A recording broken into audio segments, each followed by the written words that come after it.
சொல்றேன், நீ சன்னியாசம் வாங்கிக்க போறேன், வேதாந்த லெக்சர் பண்ண போறேன், அந்த ஆசிரமத்துல சேர போறேன், இந்த ஆசிரமத்துல சேர போறேன்னு மொட்டை அடிச்சுக்காரு. பைத்தியம் நல்ல மொட்டை அடிச்சுன்னு போயிடாது. ஆசிரமம் வேண்டாம், ஆசிரமம் வேண்டாம். ஏன்னா பெரிய பெரிய ஆள்லாம் பெருமாள் இடத்துல இருக்கும் பொழுது நீ மொட்டை அடிச்சுன்னு விட்டா அதுக்காக பெருமாள் வந்துடுவதா? போடா, எப்பேற்பட்ட ஆட்கள்லாம் அவரிடத்துல இருக்கு. அது மாதிரி ஒரு காரியம் நீ செய்ய முடியாது.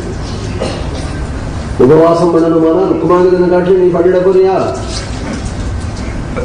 உபவாசம் இருக்கணுமானால், தபசு பண்ணணுமானா துருவனை காட்டி நீ பண்ணிட போறியா? பிரம்மச்சரியம்னா பீஷ்மரை காட்டி நீ பண்ணிட போறியா? வேதாந்தம்னா வியாசரை காட்டி நீ வேதாந்தியா? சன்னியாசம் அப்படின்னா ஆதிசங்கரை காட்டி நீ சன்னியாசியா? மலையான ஆள்தான் அவர் குடிச்சு வச்சிருக்காரு. மானச பூஜைனா பீமனை காட்டில நீ மானச பூஜையா? நீ யாரு கைங்கரியா? அனுமான காட்டில நீ கைங்கரி என்ன பண்ணி பெறட்டி விடுவ நீ உங்க கைங்கரியத்துல? கதை கேட்கறதுன்னா பரீட்சத்தை காட்டி நீ கதை கேட்டுடுவியா? கதை சொல்றதுன்னா சுகரை காட்டி நீ கதை சொல்லிடுவியா? பாடுறதுன்னா நாரதரை காட்டி உன் பாட்டு எடுபடுமா? அந்த பஜனைக்கு போனேன்னா உன் பாட்டு எடுபடுமா? வைகுண்டத்துல நாரதரை காட்டில நீ பஜனை பண்ணிடுவியா?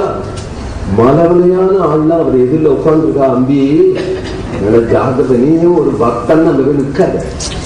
ஒப்பிலேன் ஆகிலும் அடைந்து உன் பக்கத்துல எனக்கு வரத்துக்கு யோகியதை இல்லப்பா என்று எங்கேயாவது மூலையில பத்பிருத்திய பிருத்திய பரிசாரக பிருத்திய பிருத்திய பிருத்திய பிருத்திய இதிமாம் ஸ்மரலோகநாதா அடியார்க்கு அடியார்க்கு அடியார்க்கு அடியார்க்கு அடியான்னு எங்கேயோ ஒரு கோடியில நீ கடந்தையானா அவருடைய கடாட்சம் உன் மேல விழும். அப்ப பூர்ணமாயிடும். அப்படி ஆசைப்படணும். அதனால மோட்ச மார்க்கத்திலையும் நீ ஏதோ ஒரு பெரிய தியாகம் பண்ணிவிட்டோம், அதனால மோட்சத்தை விலைக்கு வாங்கி விடலான்னு நினைக்காது. லௌகீகத்திலையும் ஏதோ இப்படிப்படி அப்படி பிறகு திடீர்னு கோடீஸ்வரனும் ஆயிடும் அப்படின்னு நினைக்காது. ரெண்டு நடக்காது. கிரியாசு உன் தலை எழுத்து எதுவோ அதுதான் நடக்கும். இதை புரிய இருக்கிறதுல இவ்வளவு நேரம் ஆச்சு. புரிஞ்சுண்டா புரிஞ்சுங்கோ, புரிஞ்சுக்காதுங்களா?